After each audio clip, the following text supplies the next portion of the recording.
لوگو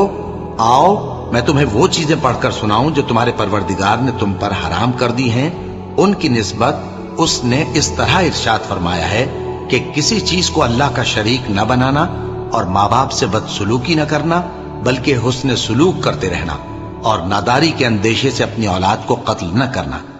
کیونکہ تم کو اور ان کو ہم ہی رزق دیتے ہیں، اور بے حیائی کے کام ظاہر ہوں یا پوشیدہ ان کے پاس نہ پھٹکنا، اور کسی شخص کو جس کے قتل کو اللہ نے حرام کر دیا ہے قتل نہ کرنا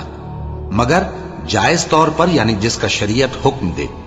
ان باتوں کی وہ تمہیں تاکید کرتا ہے تاکہ تم سمجھو، اور یتیم کے مال کے پاس بھی نہ جانا مگر ایسے طریق سے کہ بہت ہی پسندیدہ ہو،